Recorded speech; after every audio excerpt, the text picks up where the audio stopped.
Time. It's leratomaithufi. Hey fam gang, it's your girl Larato, and I am back again with another video. I am joined by a very special guest, Tax. Hi everyone, I'm Tax. How's everyone doing? Today we're going to be doing our episode on Christian relationships versus worldly relationships.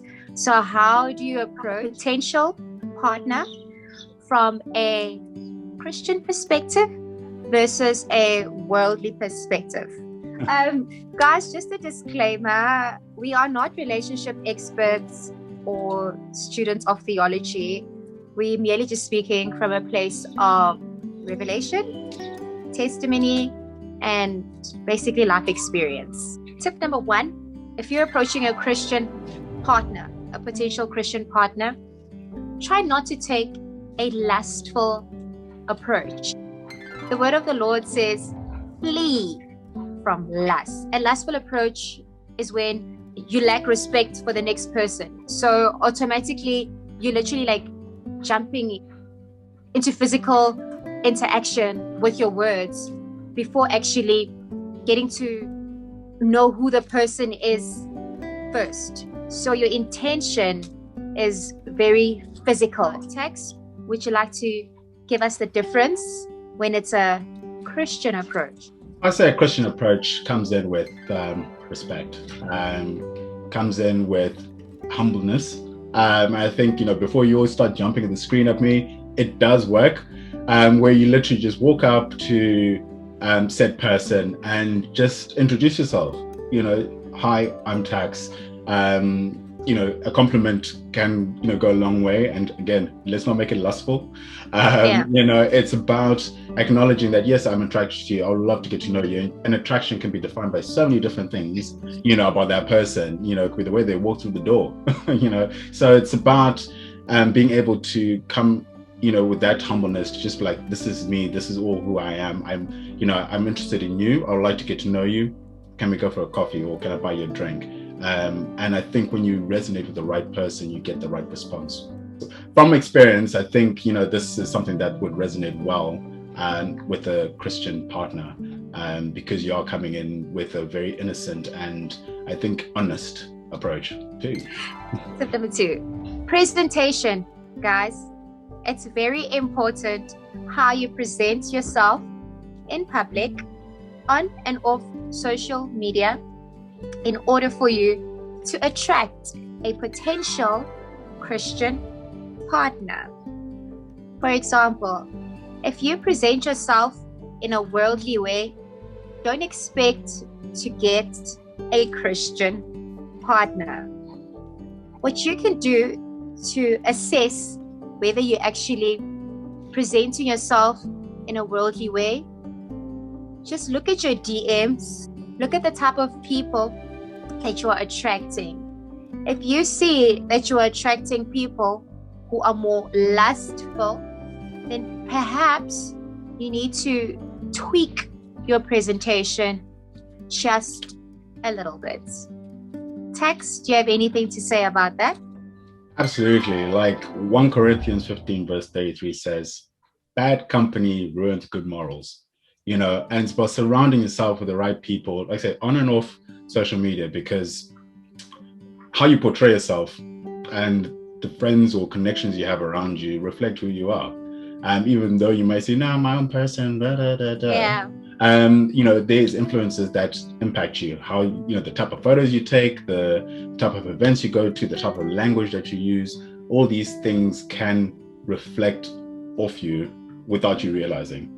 And I think it's very important to be able to be conscious about the company you keep. And I think as we grow older, it's that common knowledge that the older you get, the less friends you have, because I think you start to learn what's best for you. And I think when it comes to dating a Christian partner, you need to really think about that, and to really be able to carry yourself the right way, so that you attract what's deserved for your life. So yeah, remember that verse, people. It's very important. Definitely, guys. I fully agree. There's actually a quote that says, show me your friends, and I'll show you who you are. You don't want to be guilty by association. Okay, guys, so for tip number 3, Tax actually has a very cute jingle to go with tip number 3. You want to sing it again? Do I? You obviously sing it now. You're like, time. I don't know, just me, I'm in the way. Time. So I don't know about the jingle aspect of it, but yeah, there you go. No. Now, apparently, like when you sing something, it goes deeper into the spirit for you to remember. So I did mention that this is a very, very important tip. So guys, I don't have the same voice as Tex, but I will sing it with my voice, and it's time.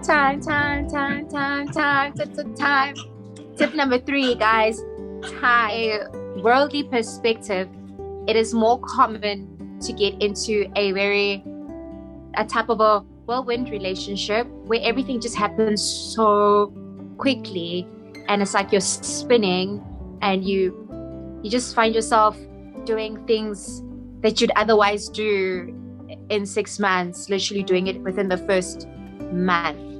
If you are planning on getting into a relationship with a Christian partner, just understand that time is such an important factor. Tex, do you have anything to say about that? Yeah. Time. You got to give time, people. The honest truth is that when you're going on a spiritual journey, especially with someone new, you need to allow yourselves time to find that alignment. And for a Christian partner to give their all, they need that spiritual connection, and they need to understand that you're walking in the same direction, because that connection, emotionally, intimately, it creates a very well-founded foundation when it's found at the right level, and you need to allow your partner time to find that, because it's not a situation of, well, this is me, I've told you this is what I do, is my interests, whatever. That's not what they need from you. When it comes to a spiritual connection, you need to allow her or him to find you, to have that spiritual connection to move forward. Oh, definitely.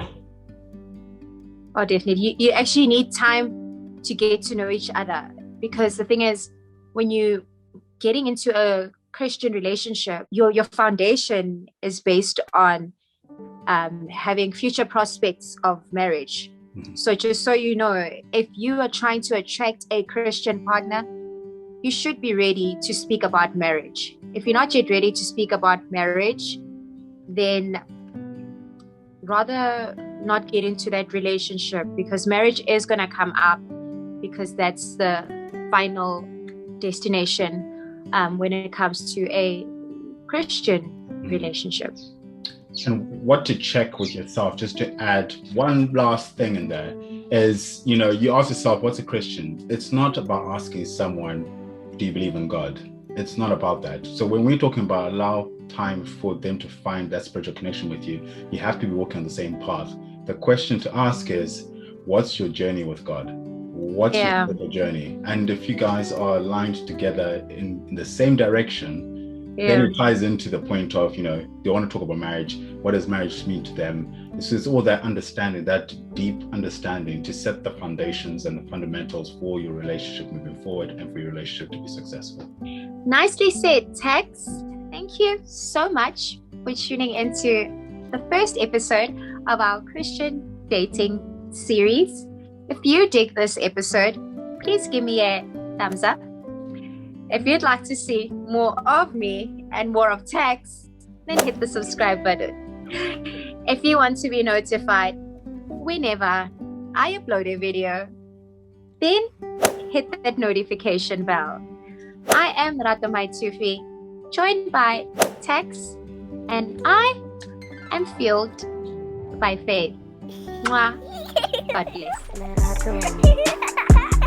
I'm the girl, 192.